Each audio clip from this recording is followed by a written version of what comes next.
Welcome to the Audible presented by Trader Joe's. I'm Stuart Mandel, joined as always by Bruce Feldman and Ralph Russo for our Week 6 recap. Guys, we had not one but two top 10 teams going down to opponents with losing records.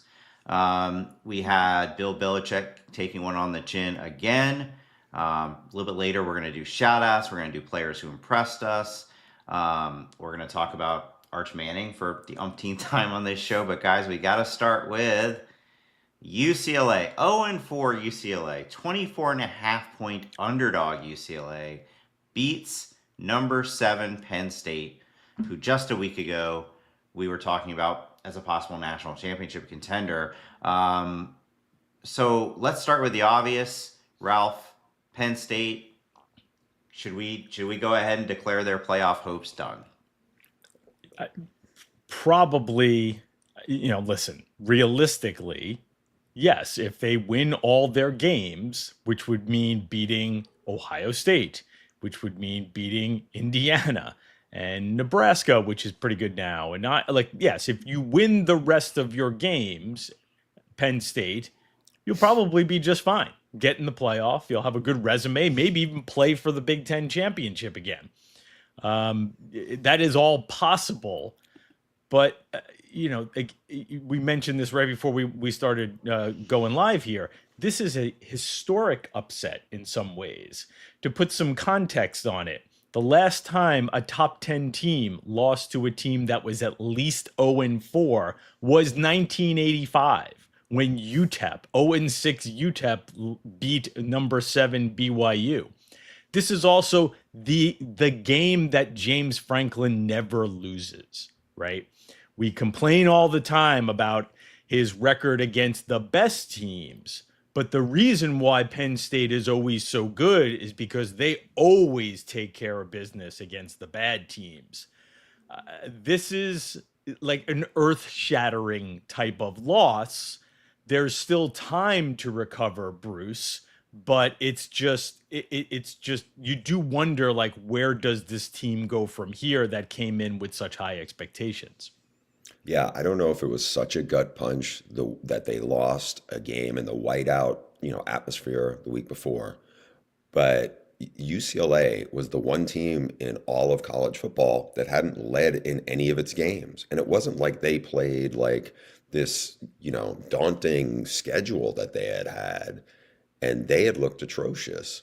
Now they made a big move on their staff. They made Jerry Neuheisel, Rick's son, the offensive coordinator, and they scored 42 points. And they went 10 for 16 on third down. And Nico looked the best. He's certainly looked at UCLA, but honestly looked about as good, given the talent around him, as he probably has anywhere since high school. And then on top of it, they scored, coming into this game, UCLA in 4 games scored 57 points. They almost scored that many against Penn State with a bunch of NFL dudes. And by the way, Jim Knowles, the highest paid assistant coach in the country, the highest paid, they got embarrassed by UCLA. And there's a lot of stuff to unwrap here. You guys are talking about, and rightly so, like, do they have any shot to make the playoff? You start to wonder, like, I feel like I've been as big a believer in James Franklin, in the whole picture, given to what he did at Vanderbilt a long time ago, to what he's done at Penn State. But, I'm curious how they, and I know what the answers are going to be in turn, like from coaches, how they'll say, and with a lot of coaching adages and mantras and different things like that, which is probably rooted in truth. But I think the challenge now for this team, you look at it, they don't seem like they're very good at anything. Like, they have 2 great running backs. They weren't really big factors yesterday. Drew Aller was the leading rusher. Again, defensively, they just seemed really out of it, So Stu, as you watch the game, because we all watched it, do you sit there and go, okay, this is bigger than, like we were going to say, are they ever going to win the game, a big game? Now the question is, like, are they going backwards? It feels like they might now be doing that. I mean, I think we go in the span of what, 8 days from can this team win the national title to is James Franklin legitimately in trouble, which is not something I've ever entertained. I get it. Can't win the big one. People get frustrated. They were never going to fire, what is it, a $40 million buyout, something like that. They were never 50. going to fire a guy who's 50. Well, we're guessing because open records in Yeah. Pennsylvania is a little wonky. But if you just do the math, he signed I believe it was an $85 million contract. Like when he signed that contract, it was fully guaranteed. It was a 10-year guaranteed contract. So I think you can just sort of do the math and see what's left. Whatever, regardless, right? They were not going to fire a guy who's winning 11 games every year, even if it was a little bit unfulfilling. This was the first time where it's like what do you do now? Because everybody's lost faith in him at this point.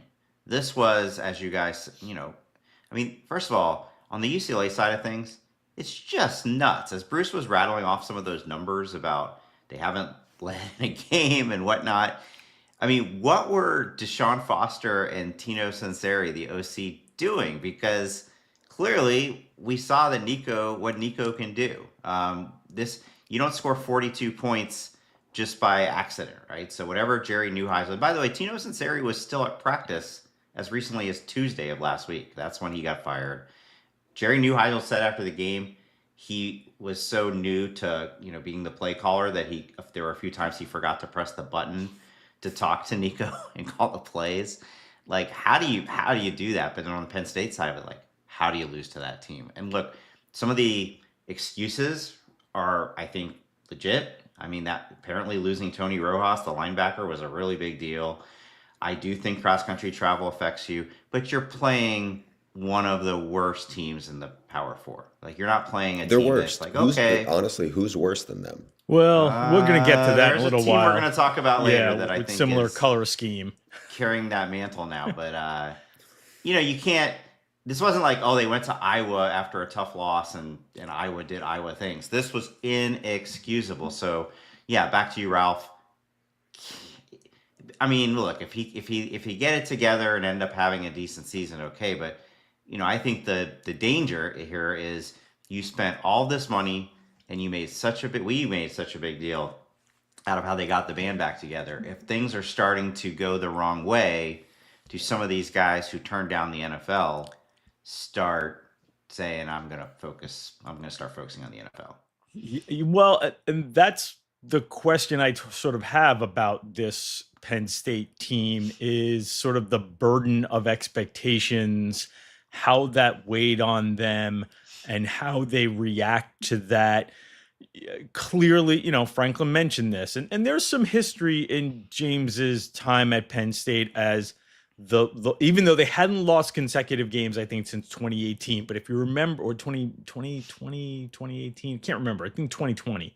It's been a while. 2021. It's been a while since they lost consecutive games. However, there's a history within Franklin's program of you lose the game to Michigan and a week later, or you lose a game to Ohio State and a week later you lose to Michigan State. I think that's happened to them twice.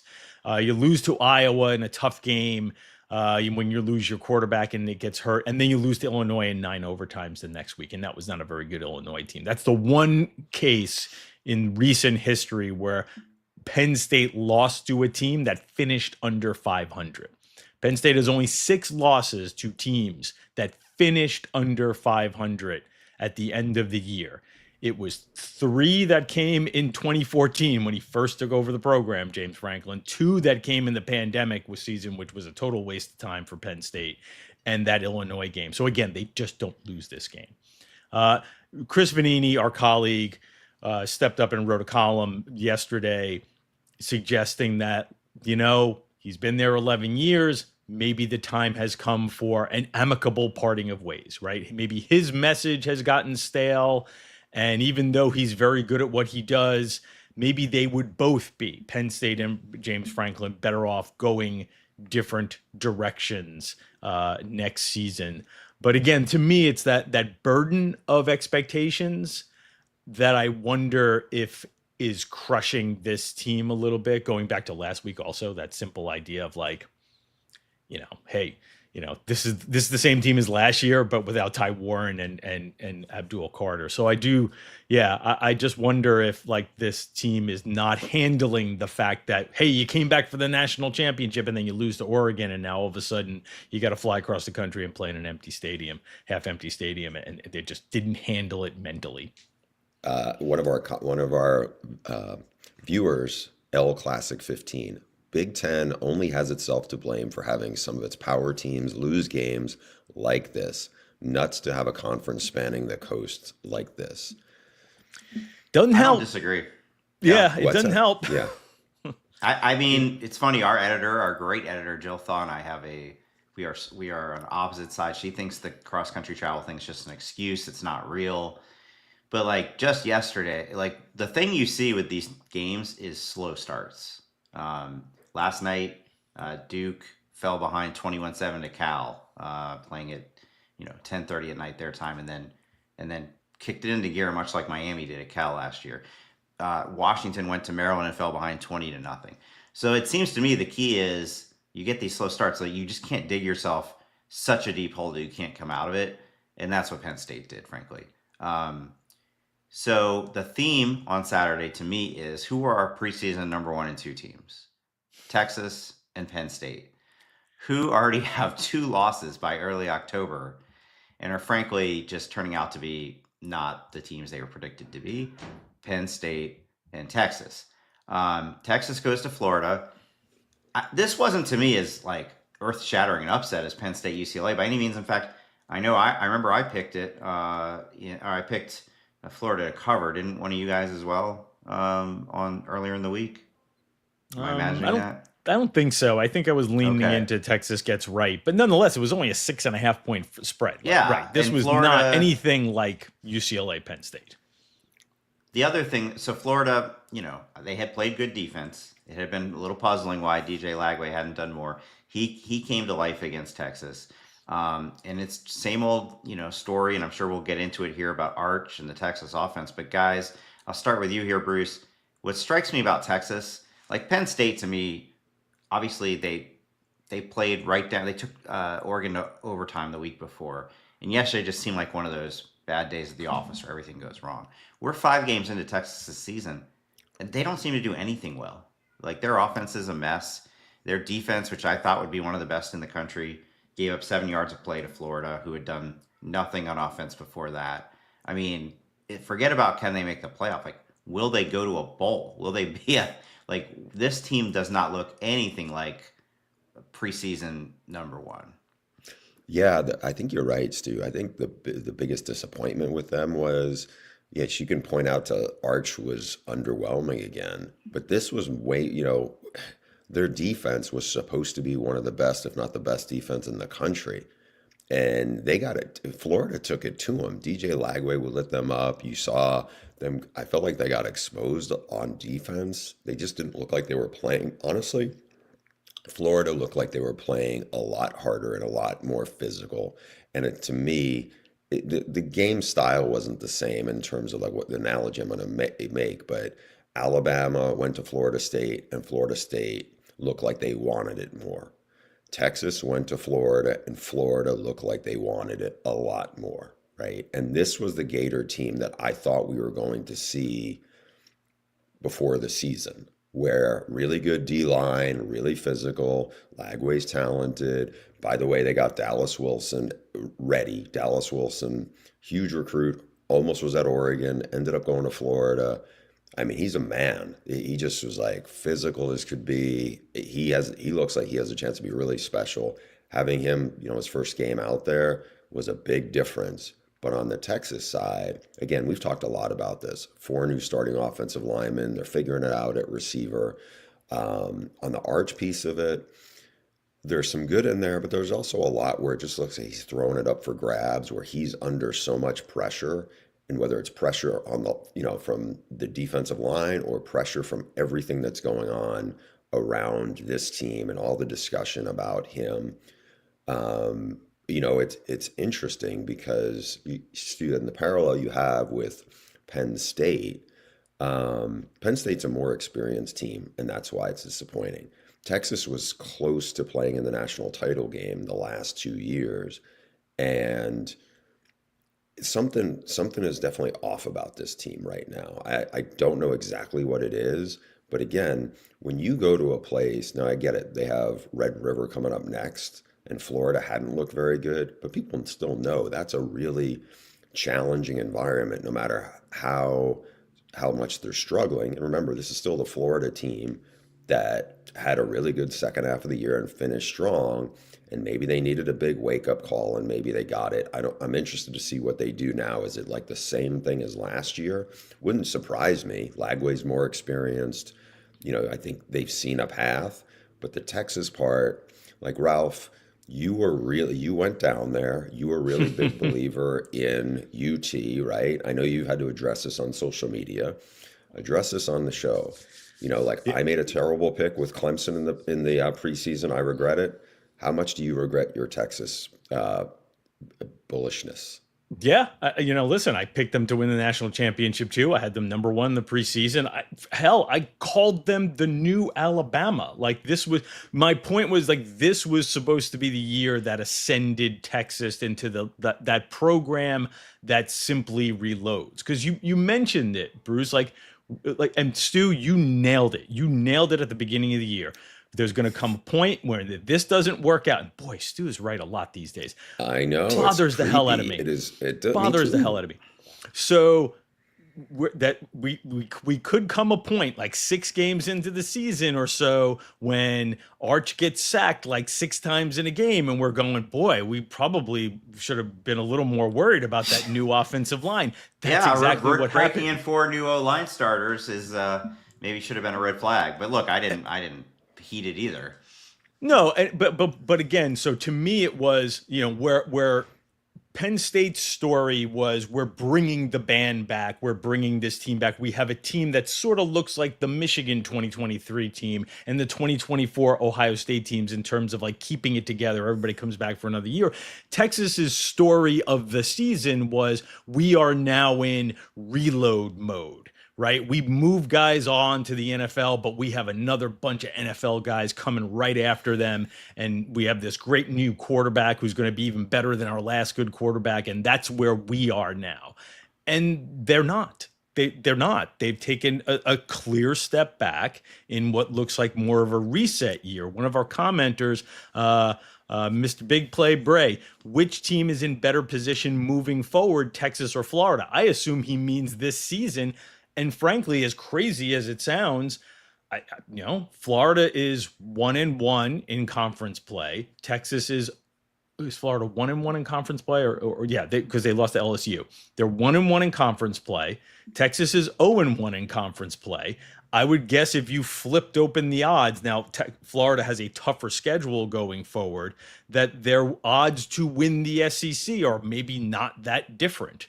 You're right. I'd rather be Lagway in Dallas. I'd rather have Lagway and Dallas Wilson right now than Arch and Ryan Wingo. If I'm looking at my 5-star, combinations right there. I definitely did not see this coming. And again, mea culpa, I was super wrong. Not just wrong, but super wrong, Stu. Well, I was thinking last night about you. I actually was thinking about that column you wrote and feeling bad for you about whether they're the new Alabama. And I think what we're finding is there isn't going to be a new Alabama in the NIL portal era, especially in the SEC. Can I just address this one thing, Stu? I'm sorry to interrupt because I know you hate when I do that. But when I did write that, I think a lot of Ohio State fans came at me, and that surprised me because I was like, oh, no. I'm just talking about sort of the SEC universe here, that Texas is sort of going to replace Alabama in terms of the SEC pecking order. So yeah, for all the Ohio State fans, that was just a miscommunication on my part, and maybe I didn't explain that right. But yeah, you're right. No, there is no new Alabama. Right? Yeah. You're saying, is this going to be the new program that reloads year in and year out? And I'm saying maybe that's just not possible. Or there's too much volatility from one year to the next, and you have to. Texas was preseason number 1 because of Arch. I mean, let's be honest. Everybody thought Arch was going to come in and be a superstar. Yep. It wasn't. They lost guys. It wasn't a we're bringing 18 starters back kind of thing. And so, you have to go out and you have to hit in the portal, which Dan Lanning seems to just do every single year. But that's maybe not the norm, right? Maybe Sark didn't quite hit on those guys this year. And then the offensive line, like we said, you that was a Nick Saban Alabama thing. They could lose 3-4 starters and have a great offensive line again the next year. I mean, even Georgia, like we talked about last week, we're starting to see slippage there. It's just, I think, and by the way, I think it's great for college football. You're going to see more volatility from year to year to year. So you guys gave me a lot of crap coming off the Ohio State game when I was like, I'm not sure Arch is that great. I didn't look, he has no help. Like, I don't want to just like totally pile on the guy, but what I'm at is, Quinn Ewers had a rough first season as like an up and down first season as starter. He was a 5-star. People didn't really lose hope, and he ended up having a great next 2 seasons. And that could happen for Arch, but it's such a different. Everybody, he was going to be the number 1 pick of the 2026 draft. It could maybe it turns out this guy's going to be in college for another 2 years after this one, because I mean, first round quarterback, not really close, right, Bruce? No, I mean, certainly not now. And I think, look, him being on draft lists and draft stories, I think has more to do to drive the traffic of the stories as much as anything. I mean, his family had been pretty candid about, hey, we're in no rush to go to the NFL anyway. So that wasn't like a lot of this is not, right or wrong. It's not Arch Manning's doing that there's been this immense amount of hype that is attached to him. But I think for them, and I say just anybody around like Arch Manning, whether it's the Texas coaches or, in terms of his family, I think the biggest thing is like, as much as you can, if it's possible to diffuse this, and I think it probably, I don't know if it takes to go like, because this isn't like rock bottom or anything like that, but there was a moment in the game yesterday where it's late, Arch gets his helmet knocked off. And so he has to come out for a play. The backup comes in, throws a deep out. It's a nice pass. It's like, and I remember I said to Coach Pete, I was like, could you keep the other kid in? And what happens if because it's like, if that kid leads you on a touchdown drive, then you've opened up this interesting can of worms. Remember, like last year, Sark, different scenario, by the way, because Arch had played more than this other kid had. But, when Georgia got after them in Austin, he benched Ewers. Arch came in, briefly gave him a spark, and then Georgia kept whipping them, and it was obviously a Georgia win. But I remember thinking, like, if Arch holds leads them to a comeback in this game, the Arch era starts now.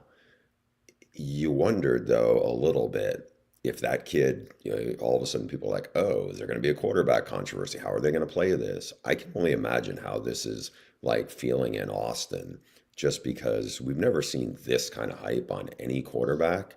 And to me, it's like way more, as we've said, than just how the quarterback's playing. It's so much more than that there. But, like they're going to have to, realize it's the long game with him.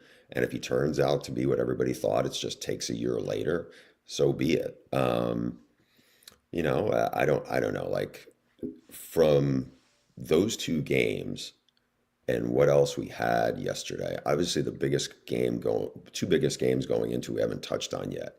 Miami goes to Tallahassee, Vandy goes to Alabama. Alabama's going to get revenge. Let's start on Miami first, because I just thought at one point Miami's up 28-3. They are dominating on both sides of the ball.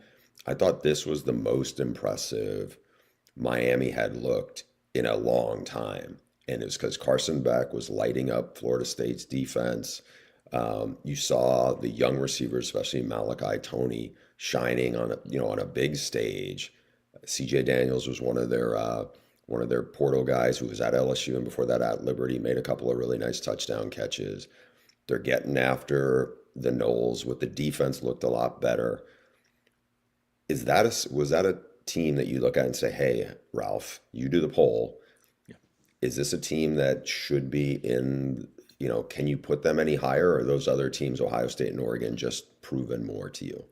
Well, yeah, I mean, we usually get into this on Monday, but it's fair to say maybe Miami's the number one team in the country. I think if you do just a pure resume deal, and you look at how Ohio State's resume has taken a hit with Texas being its best win, and now Texas is still looking for its first Power 4 victory. I think you can definitely make a case for Miami. The one thing. So also, by the way, Oregon, their win again in Happy Valley, that team just lost to UCLA. Yeah, I get a little worried about what that looks like early in the season and how it plays out over the course of a season. So I tend not to want to do too much transitive property stuff, but I'm pretty comfortable with Miami, and I think I had them number 2 last week too. So with Miami as still the number 2 team in the country, the only issues I wonder a little bit with Miami. I didn't love the way they sort of throttled back on Saturday to the point where Florida State made it a little more interesting. But I mean, it's the same thing every week. They're really good up front, the Hurricanes. Florida State was really selling out to stop the run, and Carson Beck burned them because of that. I thought Miami was super impressive. I thought Alabama was super impressive, and both games, the final score might not have been as close as what the winning team didn't reflect as well as the winning team played. I thought, Stu, even though Vandy hung around, I thought Alabama really controlled that game after the fumble from Pavia near the goal line. I mean, I think with Miami, it's fair to say they dominated the game. They dominated the first 3 quarters, and Florida State dominated the 4th quarter. And I do think, I've spoken in the past that I don't feel 100% comfortable that Mario Cristobal can do this. And this is not the first time they've had trouble closing out a game. But from a personnel standpoint, Miami's got it all, right? There's nothing you look at and go, I wish they were a little better at X. Like, I just feel like from a talent perspective, they're right there. I would say they're right there with Ohio State and Oregon. And then the difference is, I think Ryan Day is a tremendous coach, a national championship coach. I think Dan Lanning's an amazing coach. And I'm not 100% sold on Mario Cristobal. But that said, give the guy credit. They have, like you said, I think, frankly, nobody else has a resume to that extent to this point. And Alabama, gave up the long touchdown very early on. And in fact, Diego Pavia had them driving to possibly go up 10-0, 14-0. I think they'd gotten to like the 13-yard line. And then Alabama gets a strip sack and just never looks back. 23-14 was the final. What was the final? Did they 30. They got to 30, right? 30 to 14, yeah. So they ended up covering. It looked for a little while there like Alabama might sort of, like Vandy was going to hang around and get that cover because Alabama just couldn't they couldn't get that next touchdown. It was like field goal. Oh, and we turn it over. Oh, and fourth downs. Like they just couldn't get that big separation.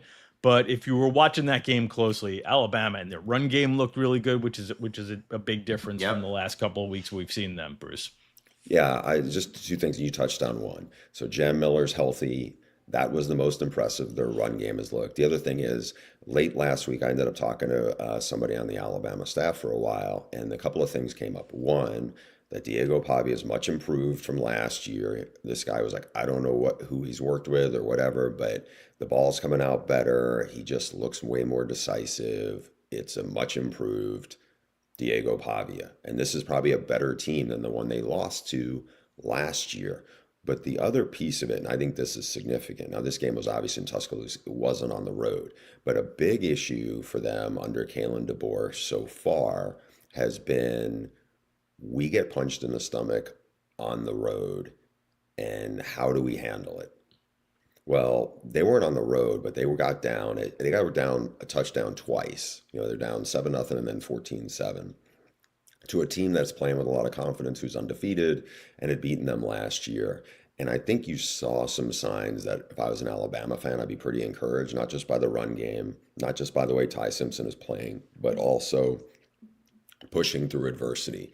Again, Ryan Williams, had the drops would concern me if I'm an Alabama fan, because he's one of their stars. I mean, Jeremy Bernard's a big time receiver and he keeps proving it, but I think them handling the adversity, having Tim Keenan back because he's a leader, I think that makes a big difference. And now you're seeing guys emerge. I don't know. I mean, to pivot off this, we talked about Texas, we kind of talked about Georgia. We haven't talked about Texas A&M, today, but like, is Alabama the best team in the SEC? Would we buy that? Would we, it's like, is it Ole Miss? Is it Texas A&M? That seems like a stretch to think that, but they probably have as good a case as anybody. No, Stu?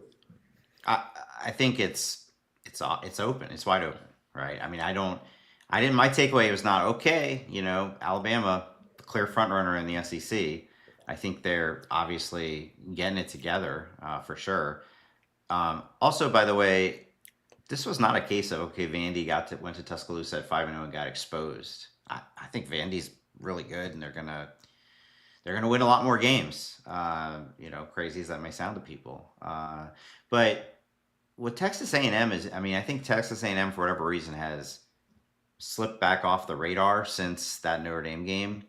But all they've done since then against Auburn and Mississippi State is play some of the most dominant defense you're going to see out there. There's an absolutely crazy, crazy stat that I'm going to pull up now from these last two games. The third down stat? Third down thing. It's insane. Texas A&M has given up in the last two games 1 third down conversion. Yeah, 1. It's like 1 for 29 or something like that. I thought I saw it too. It's a lot. Yeah. It's 30. Yeah, third and fourth downs, 1 of 26. So, and after the Notre Dame game, we were raving about Marcel Reed and those receivers. They got a heck of a defense too. So I said in final thoughts, they're the SEC team to me that has inspired the most confidence so far.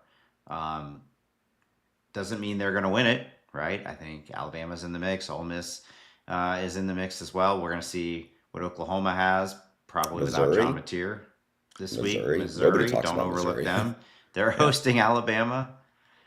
So it's, I don't know, it's kind of Big 12-esque, to be honest with you, in the SEC right now. Like, I've got a pretty clear picture of who the contenders are in the Big 10 and the ACC, but it's a bit open in the SEC.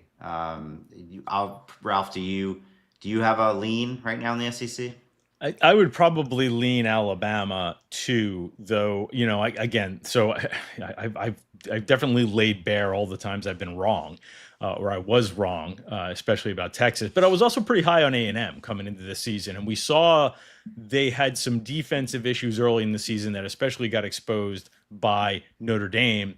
Notre Dame's offense is a lot better than Auburn's, and it's a lot better than Mississippi State's, but they seem like they've tightened things up under Mike Elko, who is a defensive guy. So you'd think that they would get some things tightened up. A&M on the defensive side, offense looks pretty good. So yeah, I had Texas A&M as a playoff team coming into the season. So I'll give myself a little pat on the back for getting one of the big Texas teams right this season. I would also say, like, you're right. It is feeling more and more like it's a little like a higher ceiling Big 12, where there's about 7 or 8 teams, 9 teams that you kind of feel like, boy, like any of them can beat any of the other. And I'm just not sure how this war of attrition is going to play out. There was the war was definitely not of attrition. There's been nothing but attrition in North Carolina. Clemson went there, was supposed to be a big game. Ludacris played at 10 in the morning, which is, just the peak of absurdity. But really, maybe the peak of absurdity is the quote unquote greatest football coach ever currently coaching the worst major college football team in the country. I really do think now that UCLA has done what it's done, Northwestern's done what it's done, like find me something that is currently worse than what's going on in North Carolina, where they No, are because completely non-competitive, Stu. right, Non-competitive. they've been non-competitive in 3 Power 4 games, including one against UCF, who I don't even really think is all that good. I thought you guys, you do this "What We're Hearing" column on Fridays, talking to coaches or anonymous coaches, and I think you kind of you foreshadowed what was going to happen against Clemson. There's a quote in here from a Group of 5 head coach who says, "Did they actually understand the landscape they were in? Did they understand that they're in the ACC, not Conference USA or the Sun Belt? We got beat by North Carolina." This is a Group of 5 coach. "We got beat by North Carolina on a bunch of kids." And I was like, why the F is North Carolina beating us on kids? When I keep running against the same Power 4s over and over again in recruiting, I'm like, all right, they're going to suck. And it's kind of what I suspected from the TCU game, is that Mike Lombardi, who hadn't followed college football in the slightest and now is in charge of their roster personnel, and Belichick brought in 70 new players and didn't really have a handle yet on, well, what 70 players should we be pursuing? I think it's probably, I think it's quite possible that the kids wearing those UNC jerseys are basically like a mid-level Group of 5 team, Bruce. Yeah. And by the way, getting back to your peak of absurdity, Ralph, you know what the peak of absurdity is? If you have a bye week as a college football coach and you're a head coach and you go to Nantucket for part of the weekend. Like Yikes. that came up with some football coaches I know and was just like, that's not how it works in college football. And I got to be honest, I'm watching the game yesterday morning. It's morning out here. And I'm in our green room and nobody's in yet. The baseball guys are coming in like an hour. And it's like 28-3. And it's just like, Clemson is averaging like 27 yards a play. It's just, these are insane numbers. Like, and I'm looking around like, is anybody else watching this? This is blowing my mind to see how terrible they look. Like they look worse each time out. They're not getting better. They're getting worse. And to see Bill Belichick, who is legit like the greatest NFL head coach of all time and this defensive mastermind and everything else, to see how, the players don't look like they're responding. They look like they're lost. There's all sorts of busts out there.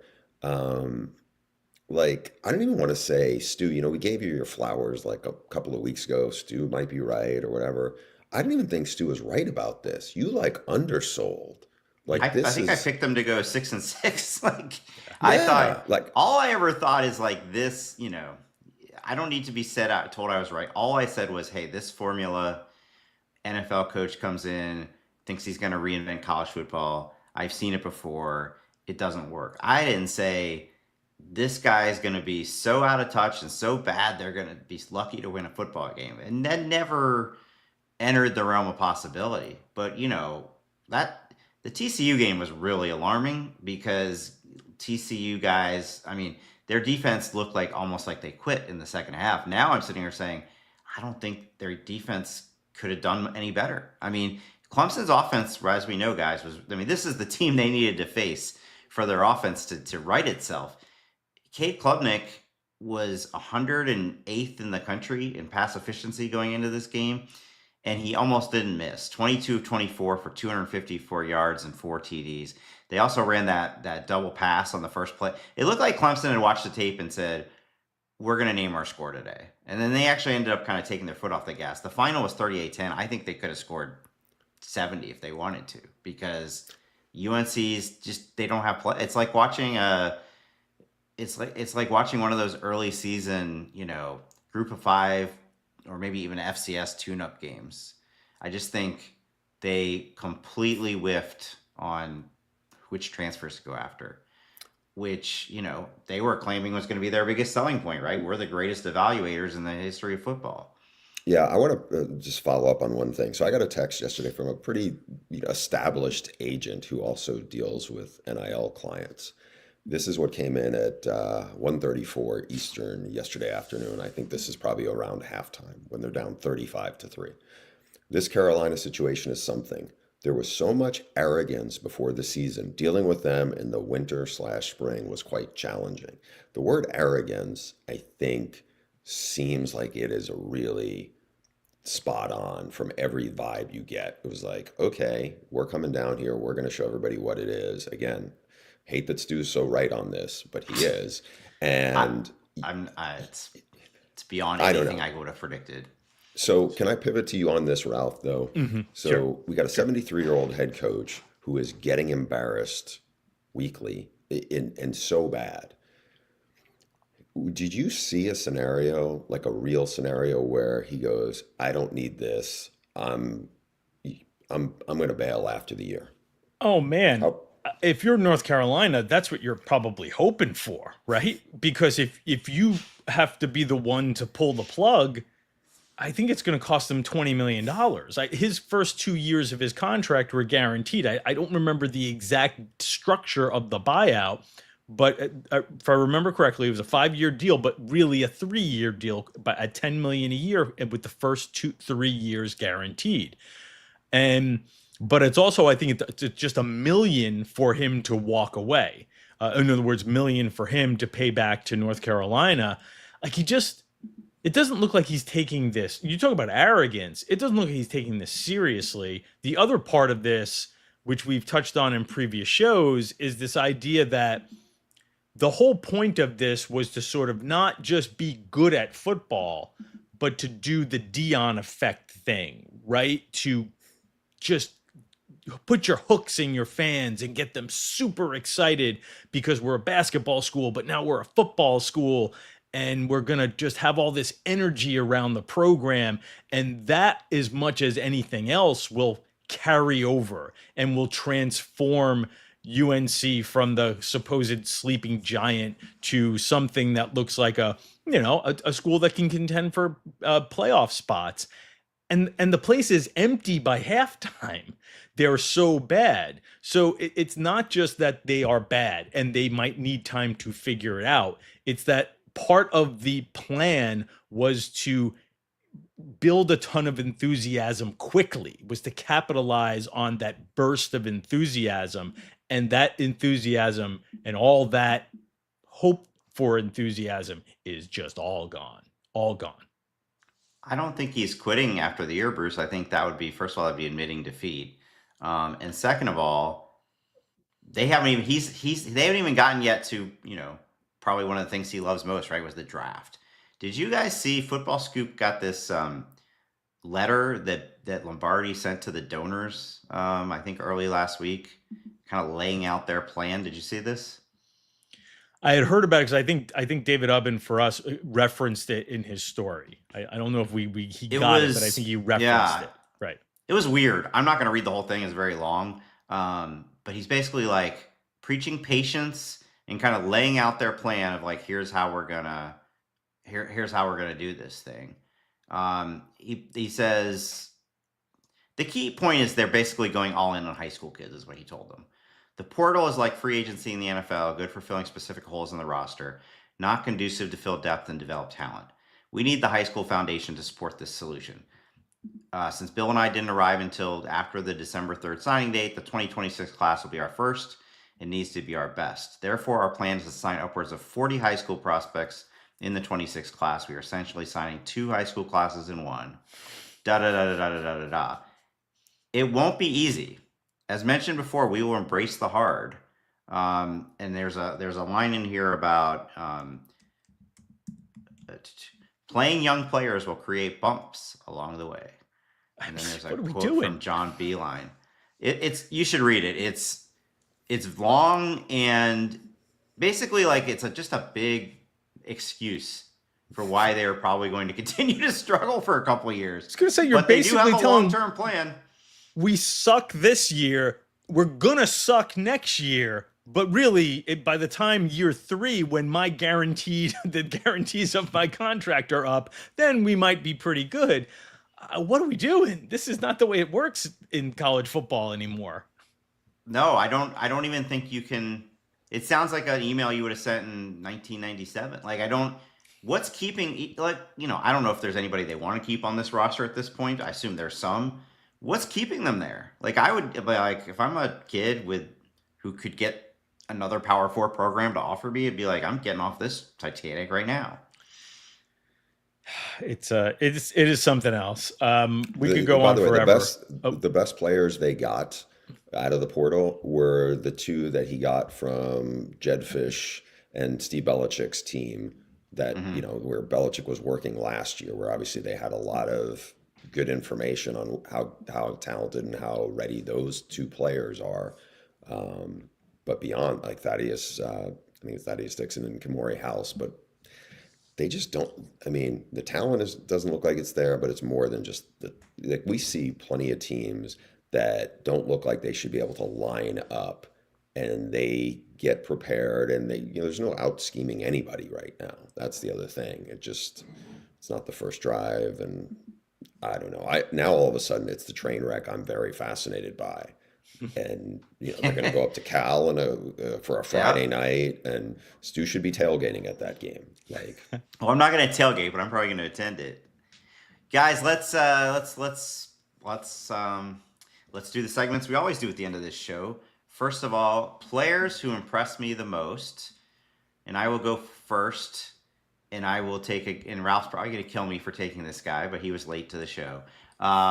Blake Horvath, the Navy quarterback. You know him well by now, I hope. Guys, did you watch any of the Navy Air Force game? It was like a Mike Leach, like circa early. I don't know, Big 12. They were both passing it a lot. Horvath, 20 of 26 for 339 yards, 3 touchdowns, and no picks. And like that offense that they run is really fun. It's really creative. And it wasn't like he's running the triple option and he stops and passes.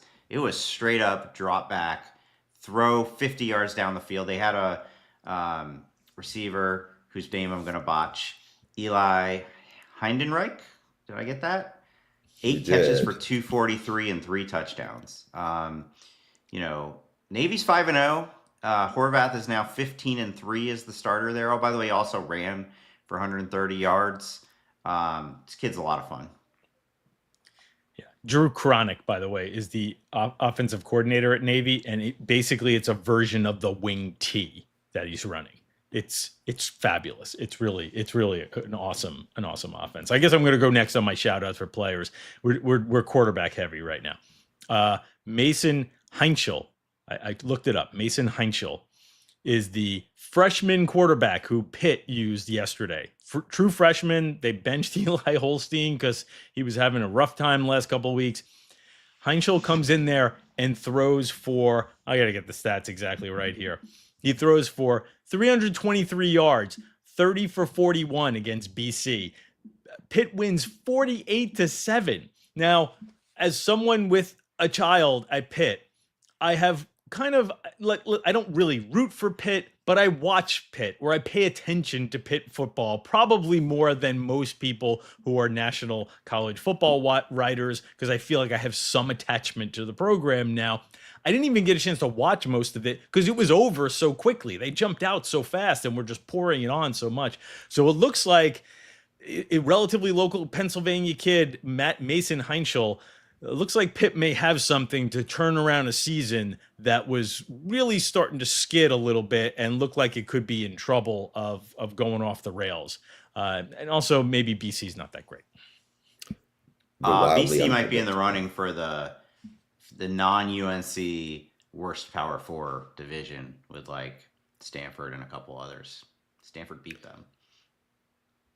So I am going to, since Stu basically said my player shout out because he wasn't reading the memo. So I had the Navy receiver, but Stu. You're gonna pivot now. Yeah, I'm gonna have to. That is not in the rundown. Well, it's in a different spot. We got a little no inside baseball. The audience doesn't want to hear our bickering on the air. Yes. But look, if I had to, the one I'll pivot on this and say, okay, this was the guy who like really jumped out at me. We had I wanted to say DJ Lagway just because of such a bounce back against, a really, really um, good, what's supposed to be a really good defense. But again, I think for a really a coming out party to see what Dallas Wilson did yesterday, Oof. 6 catches, 111 yards, 2 touchdowns. That's that would get me excited as a Florida Gator fan. Ralph, Yeah. who? Okay, I'm sorry. Go I ahead. was gonna say no. I mean, Wilson was great. He kind of bullied the last and that touchdown too. Like he just ran through a couple of Texas defensive backs. All right, let's go from players who impressed to shout outs, which is a little different vibe for us here. Um, I'm tempted to go right back to you, Bruce, on this You before I should, even because give Stu will mine. probably say Stu Yes, probably will because take A, I mine. want to make sure Stu doesn't take your pick, and There's B, zero chance I would have thought to do the guy that you're about to do. and B, this guy deserves not just him, but his dad deserve a shout out because it was a big part of what made yesterday such a special day, and that upset of UCLA such a so special for college football. Yeah, Jerry Neuheisel obviously just got the job to be the OC, got passed over the last time, and he was really one of the few holdovers from the previous staff. And for people who heard him yesterday, they're like, man, he looks so young, or man, he sounds just like his dad. Yeah, he sounds exactly like Oh his my God, dad. so much, Um, so and much. everybody around there loves Jerry, right? And you remember back when they beat, I think it was Texas, he comes in he was a really good walk-on quarterback from Loyola, the high school not far from, in Los Angeles, ends up winning a big game. There was, video of Rick, his dad just losing his mind as any proud parent would. And then this week to see him in studio, watching his son do that again, the symmetry of this just took over like 48 hours earlier, puts the game plan in. They had been awful on offense. They're going up against a really talented defense and against the highest paid defensive coordinator in the country, no less. And he aced the test. I thought it was awesome. If I don't want to get ahead of myself, but I'm like, at some point, Jerry Neuheisel is going to be the head coach at UCLA. It probably won't be in 2026, but you could just see it at some point. Like it's almost destined for this guy. And if I was a UCLA fan, I'd be like, you know what? At some point, Jerry's just going to deserve his shot, maybe sooner than later. It is crazy how much he looks and sounds like his father because we've all talked to Oh his my dad. Obviously, his gosh. dad's on Couldn't TV, believe and it. we've also all of us talked to his dad a fair amount, right? Because he's very accessible. He's a good guy to go to his source for various things and some insight. It's just crazy how much he sounds like his dad. What's your shout out? Bruce, did you see Rick mentioned you in Scott Docterman's story? I didn't. I haven't had a chance to read that story, but no, I didn't see that. He said that you texted him. He said, "Here's how fast you guys work." He says Rick found out Jerry had gotten the OC gig because you texted him and said, "Hey, is Jerry the new OC?" And Rick had no idea what you were talking about, and so he called Jerry, and Jerry said, "I just got the job 3 minutes ago." Yeah, So it it's was like random. you have a serious mole there.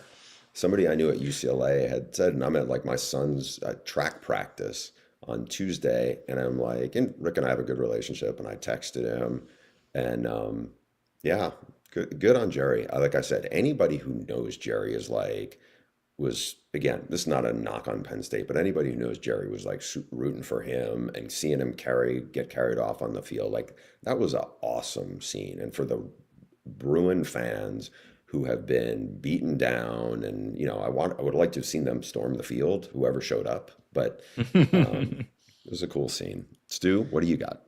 Well, like 15 people stormed the field, and there's a weird video where the security guard goes out, of all people, goes after a dad holding the hand of his maybe 10-year-old daughter. So they're not used to policing field stormings at the Rose Bowl. When UNLV hired Dan Mullen, I think my reaction was, really? That's an interesting choice. Not that I thought he would like fall on his face or anything, but he'd been out of coaching for a few years now, and well, he's got him at 5-0. I know Barry Odom did great things there the last 2 years, but this is actually the first time since 1974 that UNLV has started 5-0. They played a crazy game in Wyoming where, and God bless Wyoming, right? The weather in Laramie is insane. And I guess shortly before kickoff, it started hailing. There was a hailstorm, and then the hail turned to snow, and the field looks like it's December. UNLV takes care of business there. And I actually think, Boise looks mortal. I mean, the last 2 years, UNLV got to the Mountain West title game, and they weren't going to be able to beat Boise. They do play Boise in a couple weeks, but I think UNLV could win the Mountain West. It's definitely in the realm of possibility. So good for our friend Dan Mullen. And then I go to you, Ralph, for your shout out. Yeah, I'll make this quick. So anytime I can get a Fordham connection in the show, I always try to do that from my alma mater. ODU is 4-1. They have, I think, the 6th or 7th best offense in the country, or the 3rd actually in yards per play. The offensive coordinator there is a guy named Kevin Decker, relatively young coach, who was the offensive coordinator at Fordham a few years back when Fordham reached the FCS playoffs. Ricky Ronnie hired him. There's an interesting little Penn State Fordham connection, actually, if you go back. But Ricky Ronnie, who was a former Penn State assistant under James Franklin, now the head coach at ODU, been trying to get some traction there. It's really hard because every year you lose 5 or 6 of your best players through the portal. He's got a great quarterback in Colton Joseph. He's got a really good OC and a rising coach in Kevin Decker. So shout out to ODU in general, Kevin Decker specifically for having Old Dominion at the top of the Sun Belt standings too. Yeah, I mean, that's a good one. And also, my apologies. I read our show thing completely wrong. I thought that was going to be Bruce's shout out. It actually does say in here somewhere Bruce : ODU OC. So when I said Bruce was about to go, and I said, oh, I would never have thought of the guy you have. And he said, Jerry Neuheisel. I was like, what? Of course I would have thought of Jerry Neuheisel. Okay, that makes more sense. Folks, we're still getting used to being live, folks, is what we're saying. Right. What we're saying here is we're still getting used to being live. Well, speaking of live, every episode of The Audible is now on YouTube at Audible Show, including this one on Sundays, which is live at 11:30 Eastern, 8:30 a.m. Pacific. So mark your calendars for that if you haven't gotten in the habit yet. But again, every episode, YouTube at Audible Show. We will be back Tuesday. We'll see you then.